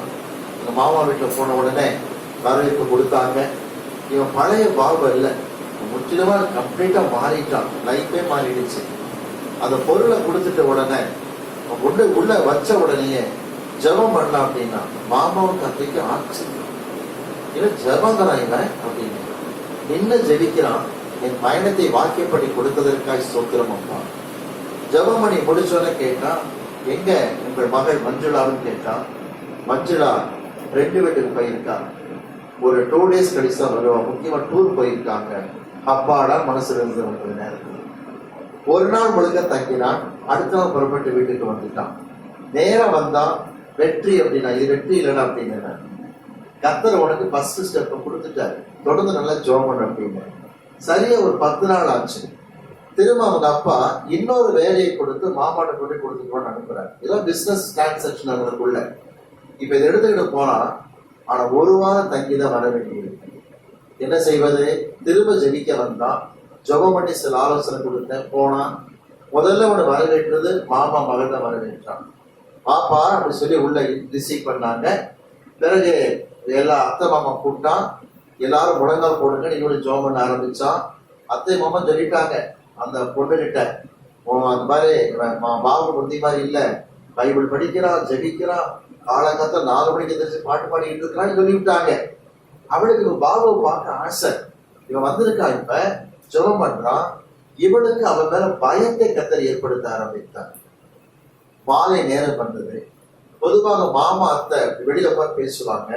இவங்க மாடிக்கு போய் நல்லா ஜாலியா பேசுறது பழக்கம்.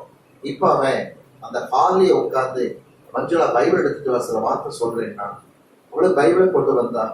அப்படியே எடுத்து பேசிக்கிட்டு வரான், கேட்டுக்கிட்டே வரான். இரவு நேரம் இவளுக்கு ஒரு ஆசை, தனியா அவங்ககிட்ட பேசணும்னு ஆசை. 10 மணி இருக்கும். அவன் இருக்கு ரூம் ஸ்கிரீனை விலைக்கு பாக்குறான். உலகம் போட்டு ஜோம் பண்ணிட்டு இருக்கான். விசாத போயிட்டான். காலையில 5 மணிக்கு பால்காரம சத்தம் கேட்டது. வெளிச்சுக்கிட்டா அவன் ரூம் போய் கதவை திறந்து பார்த்த ஸ்கிரீனை தள்ளி பாக்குறான். ஜோம் பண்ணிட்டு இருக்கான். பிறகு காலை ஒரு 8 மணி இருக்கும். அத்தை கூப்பிடுறாங்க, டிஃபன் ரெடி ஆயிடுச்சு, நீ மஞ்சள் உட்கார்ந்து சாப்பிடு அப்படிங்கிறாங்க. இவனுக்கு பழைய பயம் வந்துருச்சு. ஏன்னா இவங்க ஒருத்தருக்கு ஒருத்தர் அந்த தோசையை பிரிச்சு ஷேர் பண்றது, ஒருத்தருக்கு ஒருத்தர் ஊட்டி விடுற பழக்கம் புத்தி இருந்துச்சு. இப்ப உள்ளத்துல ஒரு பயம். பழையபடி தோசையை கொண்டாந்து பாதி வச்சுக்கிட்டு கிட்ட பண்ண என்ன பண்றது யோசனை வருது. ஆனா ஜபம் பண்ணிட்டு போய் டைனிங் டேபிள் முன்னாடி உட்கார்ந்தா பாருங்க, அவளை வந்து உட்கார்ந்தா. ஜபம் பண்ணாங்கிற நேரம் காலிங்கள் எடுக்கப்பட்டது. கதவை திறந்த உடனே மஞ்சளாவுடைய கிளாஸ்மேட் வந்திருக்கான். அர்ஜென்டா கிளாஸ் மிஸ் உடைய அசைன்மெண்ட் நோட் எடுத்துட்டு வர சொன்னாங்க அப்படின்னா. சாரி பாபு, மிஸ் கூப்பிட்டு இருக்காங்கன்னா. அப்பாடா நிம்மதியா இருந்தது. சாப்பிட்டு முடிச்சான். பிறகு அவன் லேட்டான வந்தா. டிஃபன் சாப்பிட்டு ஹாலில் உட்கார்ந்து சத்தியத்தை பேச ஆரம்பிச்சான். இதுக்கு மேல அவளால தாங்க முடியல. தன்னை தாழ்த்தி கொடுத்து ஜெபிக்க ஆரம்பித்தான். எனக்கு வந்து சொன்னா, திரும்ப ஆண்டவர் என்னை பாவத்துக்கு மறிக்க செய்திருக்கிறார். பழைய சுபாவம் எனக்கு என்ன செய்யல, தலை காட்டல. சிலர் பாருங்க, ரட்சிக்கப்பட்ட பேப்டிசம் எடுத்துட்டேன் அப்படிம்பாங்க. பழைய சுபாவம் என்ன செய்யும் இருக்கும். ஒரு உதாரணம் சொல்றேன். பெரிய எல்லாம் அழுகிறார். யாரு? பொற்பிதா யாக்கோபு. ஆண்டவர் அவரை உடைத்து நொறுங்க பண்ணுகிறார். பாவத்தை அறிக்கையிட்டு அழுகிறார். அவர் பார்த்து கேட்கிறார், ஆண்டவர் உன்னை என்னை ஆசீர்வதித்தாலே விடமாட்டேங்கிறீங்க, உன் பேரன் அப்படின்னார். அப்பதான் வேதம் இப்ரேய மொழியில சொல்லுகிறது, நான் யாக்கோபு யாக்கோபு யாக்கோபு என்று 3 முறை கூவுகிறான். யாகோ என்று அழுகிறான். ஏமாற்றுகிறவன் ஏமாற்றுகிறவன். ஐயா, இவன் பேர் கர்த்தருக்கு தெரியாதா? எதுக்காக பேரை கேட்டாருன்னா, ஆசீர்வதியும் கேட்கிறியடா. உங்க அப்பா கிட்ட ஏசான் பேரை மாத்தி பிளெஸிங் வாங்கிக்கிட்ட, இப்ப எந்த பேர்ல வந்திருக்கேன்னு கேட்கறதாங்க. அவங்க அப்பா ஈசாக்கு கண்ணு மங்களா தடவிக்கிட்டு இருந்தார். யாரு ஏசா யாரு யாக்கோபுன்னு தெரியல. பிளஸ் பண்ணிட்ட ஆண்டு தடவுகிற தேவன் எல்லாம் நன்கு காண்கிறது. எனவே கேட்கிறார், எந்த பேர்ல வந்திருக்கிறப்பாங்கிறாரு. ஒத்துக்கிட்டாரு யாக்கோபு. ஆண்டு சொன்னார், இனிமேல் உன் பெயர் இஸ்ரவேல் எனப்படும், தேவனுடைய பிறப்பு. பேரை மாத்தியாச்சு, புத்தி மாறிச்சா. இது ஆதிய 32 வாசிக்கிறோம்.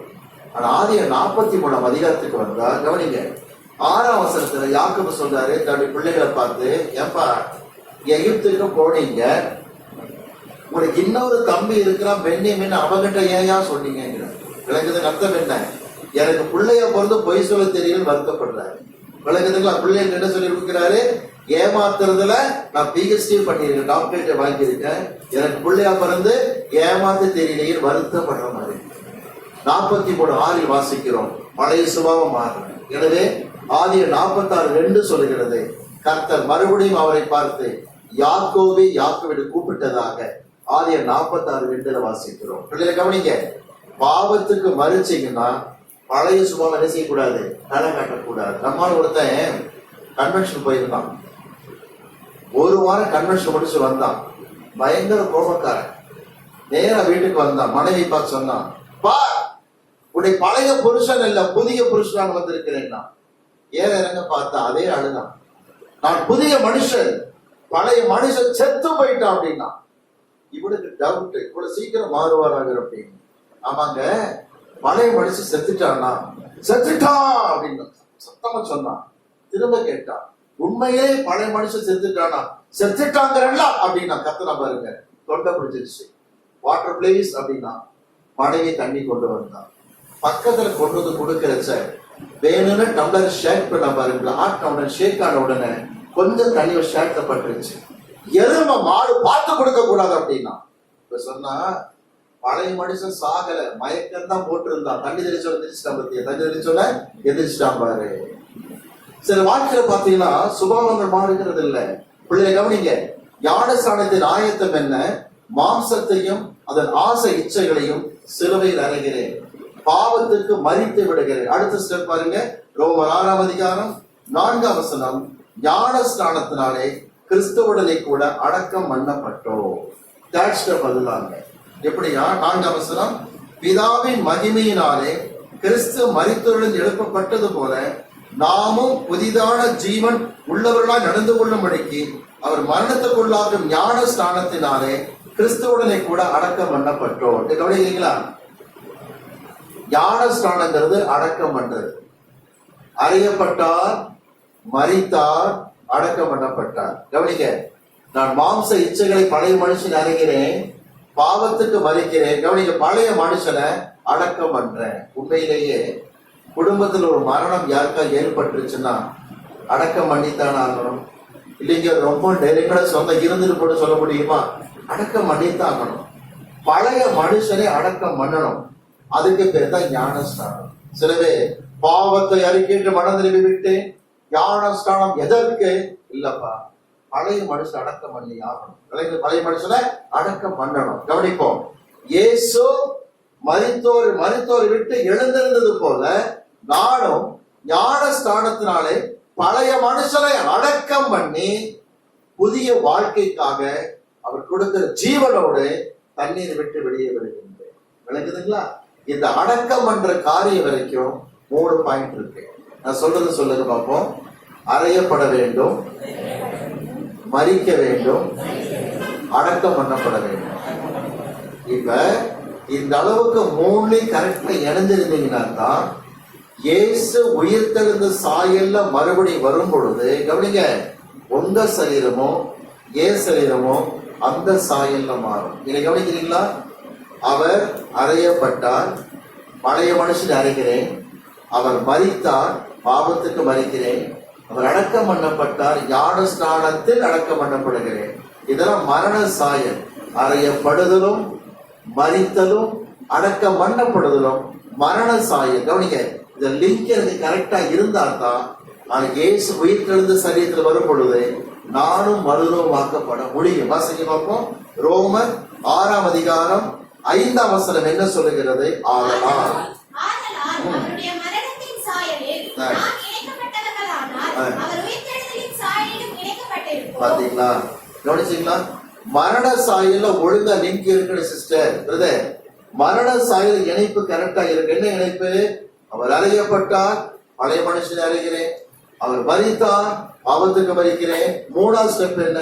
அவர் அடக்கம் பண்ணப்பட்டார், பழைய மனுஷன் அடக்கம் பண்ணி ஞான ஸ்தானத்தை எடுத்துட்டேன். இப்ப அடுத்து என்ன? உயிர்த்தெழுதலின் சாயல். மரண சாயல இணைப்பு கரெக்டா இருந்தா தான் எந்த சாயல்ல வர முடியும்? உயிர்த்தெழு சாயல்ல வரும். இப்ப சொல்லுங்க பார்ப்போம். ரகசிய வரி எடுத்துக்கொள்ளப்படணும்னா எது மிக முக்கியம்? ஞானஸ்தானம் செய்யணும், எடுத்திருக்கணும். ஞானஸ்தானமாய் அடக்கம் பண்ற வரைக்கும் ஒழுங்கான இணைப்பு கத்தரோடு இல்லைன்னா உயிர்த்தெழுந்த சாயல்ல வர முடியாது. நம்மால் ஒருத்தர் கேள்வி கேட்டா ஒரு பாஸ்டர் பார்த்து, சிலுவைகளை அறையப்பட்ட கள்ளன் ஞானஸ்தானம் எடுத்தானா? பாஸ்டர் இல்லை அப்படின்னா. அவன் பரதேசிக்க செல்லவில்லையா? சென்றான். அடுத்து கேட்டான், சிலுவையில் அறையப்பட்ட கள்ளன் திருவிருந்து ஆராதனைக்கு போனானா? பாஸ்டர் இல்லை அப்படின்னா. அவனை கர்த்தர் பரதீசு கொடுத்தாரா? கொடுத்தார். அவன் பரதீசு போயிட்டான் பார்த்தீங்களா அப்படின்னா. மூணாவது கேட்டான், சிலுவையில் அறையப்பட்ட கள்ளன் பைபிள் வாசி ஜெபம் பண்ணானா? பாஸ்டர் இல்லைன்னா. அவன் போனான் பரலோகத்துக்கு அப்படின்னா. பாஸ்டர் சொன்னார், அவன் மரித்து கொண்டிருக்கிற கள்ளன், நீ உயிரோடு இருக்கிற கள்ளன் அப்படின்னு. அவன் மரித்து கொண்டிருந்த கள்ளன், இவன் உயிரோடு இருக்கிற கள்ளன். திரும்ப சொல்கிறேன், சில சமயத்துல சீரியஸ் கண்டிஷன்ல லாஸ்ட் மொமெண்ட்ல ஆக்சிஜன் ஏறிட்டு இருக்குன்னா அந்த நேரம் பேஷண்ட் போய் கியூப்ல புடிங்கி எரிஞ்சு வாப்பான்னு சொல்லி கூட்ட முடியாது. லாஸ்ட் ஸ்டேஜ்ல இருக்கிறாங்க. ஆனா நம்ம ஆளுங்க எந்த ஒரு ஆஸ்பத்திரியில் அட்மிட் ஆகாம சிலுவையிலும் தொங்காம நல்ல நாட்டு கட்ட மாதிரி உட்கார்ந்துட்டு கேட்கிறான், கள்ளன் எடுத்தானான்னு கேட்டு. திரும்ப சொல்ல கவனித்துக் கொள்ளுங்க. உயிர்த்தெழுந்த சாயல வரணும்னு சொன்னா தெளிவான சத்தியம் என்னவென்றால் நீங்களும் நானும் ஞானஸ்தானம் வரைக்கும் வந்திருக்கணும். ஞானஸ்தானத்தின் கவனி தகுதி என்னவென்று சொன்னால் முதல் காரியத்தை பார்த்தோம், நான் மாம்சத்தையும் அதன் ஆசை இச்சைகளையும் சிலுவையில் அறிந்திருக்க வேண்டும். நம்பர் 2, நான் பாவத்துக்கு மரித்த பிள்ளையாக இருக்கணும், பழைய சுபாவத்துக்கு இடம் கொடுக்க கூடாது. மூன்றாவது காரியம், ஞானஸ்தானத்தில் கிறிஸ்துவோடு கூட அடக்கம் பண்ணப்பட்டிருக்கிறோம். இந்த 3 காரியம் கரெக்டா இருந்தா இயேசு வருவார், அவர் சாயலாக என்னையும் மாற்றுவார். அல்லேலூயா, அல்லேலூயா. ஞானஸ்தானம் எடுக்க ஆயத்தமாக இருக்கிற பிள்ளைகள் இன்றிலிருந்து பாரத்தோடு ஜெபம் பண்ணுங்க. வருகிற 12ஆம் தேதி தீமதி பேப்டிசம் எடுக்க போறாங்க.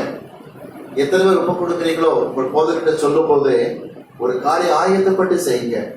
ஆண்டவரே, என் மாம்சத்தையும் அதன் ஆசை இச்சைகளையும் சிலுவையில் அறிந்து விட்டேன் அப்பா. ஆண்டவரே, பாவத்துக்கு நான் மரித்து விட்டேன். இனிமேல் ஒரே ஒரு காரியம் பாக்கி. ஆண்டவரே, ஞானஸ்தானத்தினாலே உம்மோடு கூட அடக்கம் பண்ணப்பட வேண்டும். பாக்கியத்திற்கு தாரும் என்று கேட்கும் பொழுது இயேசு உங்களை தகுதிப்படுத்துகிற தேவனாக இருக்கிறார். ஜெபிக்கலாம். அந்த சமூகத்துல அனைவரும் கர்த்தருடைய சமூகத்திலே முழங்கால் படியிட்டு கண்களை மூடி அவர் சமூகத்தில் நோக்கி நடப்பார். எல்லாரும் ஜெபத்தில் இருப்போம். எல்லாரும் ஜெபத்தில் இருப்போம். Thank you, Master. Thank you, Jesus. Glory to God. Thank you, Master. Thank you, Jesus. Glory to God. Glory be to God. ஞானஸ்தானத்திற்கு ஆயத்தமாக இருக்கிற பிள்ளைகளை உங்களை தாழ்த்துங்கள். ஒருவேளை அப்படி தந்தையே, அருமையான சகோதரா, இந்த மாதிரி அனுபவங்களே இல்லாம ஏதோ கடந்த நாட்களை மூழ்கி எழுந்துட்டேங்கிற மாதிரி இருக்குமானா கர்த்தர் உணர்த்துவாராக. மறுபடியும் புதுப்பித்துக் கொள்ள இயேசு அழைக்கின்றார். மறுபடியும் புதுப்பித்துக் கொள்ள கர்த்தர் அழைக்கிறார். குழந்தை ஞானஸ்தானம் ஞானஸ்தானம் அல்ல. ஒரே ஞானஸ்தானம் என்பது ஒழுக்க ஞானஸ்தானத்தை குறிக்கிறது. குழந்தை எடுத்து விட்டு என்று சொல்ல வேண்டாம். சிலுவையில் அறையப்பட்ட கள்ளன் எடுக்கவில்லை என்று சொல்ல வேண்டாம். வசனத்தை கீழ்ப்படுகிற பிள்ளைகளாக இருப்போம். நம்மை நாமே தாழ்த்துவோம். பாரம்பரியங்களை தூக்கி எறியுங்கள். இயேசு கிறிஸ்து சீக்கிரம் வரப்போகிறார். குமாரன் நம் மீது கோபம் கொள்ளாதபடிக்கு அவரை முத்தம் செய்வதற்கு நாம் கற்றுக்கொள்வோம். அதற்கு ஆஸ்வதிப்பாராங்க. முத்தம் என்பதை அவரை கனப்படுத்துவது, அவர் வார்த்தைகளை கனப்படுத்துவது. தாழ்த்திப்பு கொடுக்கலாமா? எல்லாரும் பிரார்த்தனை செய்வோம். எல்லாரும் பிரார்த்தனை செய்வோம். மகள் வெளியமாக இப்பொழுதுமாக நம் மத்தியிலே பாஸ்டர் சாலமன் அவர்கள் ஜெபிக்க வேண்டும். ஸ்தோத்திரிக்கிறதற்காகவே பிதாவாகிய தேவனே, இந்த நல்ல ஆண்டவரே, நாளுக்காய் நன்றி செலுத்துகிறோம் ஐயா. எங்களோடு கூட இடைப்பட்ட காரியங்களுக்காய் நன்றி. உடைய மரண சாயலிலே நாங்கள் இணைக்கப்பட்டிருந்தால் உயிர்த்தெழுதலின் சாயலிலே நாங்கள் இணைக்கப்படுவோம் என்று சொல்லி இந்த நாளிலே உடைய தேவதாசர் மூலமாய் தெல்ல தெளிவாய் நீர் எல்லாரோடு நீர் இடைப்பட்டீர் ஆண்டவரே. ஐயா ஆண்டவரே, நீர் ஆண்டவரே ஐயா எங்களுக்குள்ள பாவ சுபாவத்தின் இச்சைகளை ஆண்டவரே முழுவதுமாய் அவைகளுக்கு மறித்து விடுவதற்கு கர்த்தரை உதவி செய்யும்படியாய் ஜெபிக்கிறோம் ஆண்டவரே. ஐயா எங்களுக்கு அப்படிப்பட்டதான ஆண்டவரே எங்களுடைய மாம்சத்தையும் ஆசை இச்சைகளையும் சிலுவையில் அறையப்படுவதற்கு இந்த நாளிலே ஐயா ஒப்படைக்கிறோம் ஐயா. ஆண்டவரே, இந்த பழைய மனுஷனை நாங்கள் ஆண்டவரே மரிப்பதற்கு இந்த நாளிலே அர்ப்பணிக்கிறோம் ஆண்டவரே. ஐயா எங்களுடைய பழைய மனுஷனை முழுவதுமாய் அடக்கம் பண்ணப்படுவதற்கு நாங்கள் ஒப்படைக்கிறோம் ஐயா. கிறிஸ்துவின் உடையவர்கள் ஆசை இச்சைகளை சிலுவையில் அறைந்திருக்கிறார்கள் என்று சொல்லி நாங்கள் வாசிக்கிறோம் ஐயா. ஞான ஸ்நானத்தினாலே கிறிஸ்துவை நாங்கள் தரித்திருக்கிறோம் என்று சொல்லி நாங்கள் வாசிக்கிறோம் ஐயா. இந்த நாளிலே இந்த வார்த்தைகளை கேட்டுக்கொண்டிருக்கிற ஒவ்வொருவரோடு நீர் இடைப்பட்டதற்காக நன்றி. இன்னும் ஆண்டவரே, யாரெல்லாம் ஒரு வேலை அறியாமல் தெரியாமல் ஐயா ஞானஸ்நானம் எடுத்திருக்கலாம், அவர்களும் கூட ஆண்டவரே இந்த நாளிலே முழுமையாய் சிலுவையில் அறையப்படுவதற்கும் ஐயா மரிப்பதற்கும் அடக்கம் பண்ணப்படுவதற்கும் ஒப்பு கொடுக்கும்படியாய் கர்த்தர் கிருபை பாராட்டுவீராக. ஒருவர் இன்னும் ஞானஸ்நானம் எடுக்காமல் ஆண்டவரே இருக்கிற பிள்ளைகளுக்கு கர்த்தரையா நீர் சரியான நாளிலே நல்ல ஆண்டவரே ஒரு தீர்மானத்தை எடுத்து ஐயா அந்த ஞானஸ்நானத்திற்கு ஒப்படைத்து ரகசிய வருகைக்கு ஐயா ஆயத்தமாக கர்த்தர் உதவி செய்யும்படியாய் செபிக்கிறோம். 12ஆம் தேதி ஞானஸ்நானம் எடுக்க போகிற தீமோத்தி பிண்டேலுக்காய் செபிக்கிறோம் ஆண்டவரே. முழுமையாய் ஐயா சரீரத்தையும் அதன் ஆசை இச்சைகளின் சிறுவையில் அறையப்படவும் ஐயா முழுமையாய் மரித்து விடவும் அடக்கம் பண்ணப்படவும் ஆண்டவரே கர்த்தர் உதவி செய்யும்படியாய் செபிக்கிறோம் ஐயா. இந்த நாளிலே இப்படிப்பட்ட ஒரு கூடுகையை நீர் ஏற்படுத்தி கொடுத்தீர் ஆண்டவரே. ஐயா அதற்காய் நன்றி செலுத்துகிறோம். தேவதாசருக்காய் நீர் உம்முடைய வேதத்தின் ரகசியங்களையும் மகத்துவங்களையும் நீர் எங்களுக்கு ஆண்டவரே கற்றுக் கொடுத்ததற்காய் நன்றி செலுத்துகிறோம். எல்லா துதி கன மகிமை உமக்கே நாங்கள் செலுத்துகிறோம். இயேசுவின் மூலமாய் எங்கள் ஜெபங்களை ஏறெடுக்கிறோம் நல்ல பிதாவே, ஆமென். என் ஆத்துமாவே கர்த்தரை ஸ்தோத்திரி, என் முழுமே பரிசுத்த நாமத்தை ஸ்தோத்திரி. என் ஆத்துமாவே கர்த்தரை ஸ்தோத்திரி, கர்த்தர் செய்த சகல உபகாரங்களையும் மறவாதே. ஆமென். நம்முடைய கர்த்தராகிய இயேசு கிறிஸ்துவின் கிருபையும் பிதாவாகிய தேவனுடைய அன்பும் பரிசுத்தாவியானுடைய அன்யோன்ய ஐக்கியமும் இன்றும் என்றும் சதா காலமும் நம் அனைவரோடு கூட இருப்பதாக. ஆமென். துதி கனமாகி மயோமகே ஓ எல்லாமுமே ஓ எல்லாமுமே துதி கனமாகி மயோமகே ஓ நீரே ராஜாவே. அல்லேலூயா ஸ்தோத்திரம் ஸ்தோத்திரம் ஸ்தோத்திரம் நீக ஸ்தோத்திரம் ஸ்தோத்திரம் ஸ்தோத்திரம் ஓ நீரே ராஜாவே. அல்லேலூயா துதி கனமாகி மயோமகே ஓ எல்லாமுமே ஓ எல்லாமுமே துதி கனமாகி மயோமகே ஓ நீரே ராஜாவே. ஆமென். ஹல்லேலூயா ஹல்லேலூயா ஹல்லேலூயா. அநாதி தேவன் உன்னடைக்கலமே, அவர் நித்திய புயங்கள் உன்னாதாரமே. அநாதி தேவன் உன்னடைக்கலமே, அவர் நித்திய புயங்கள் உன்னாதாரமே. இந்த தேவன் என்றென்றும் உள்ள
பாதை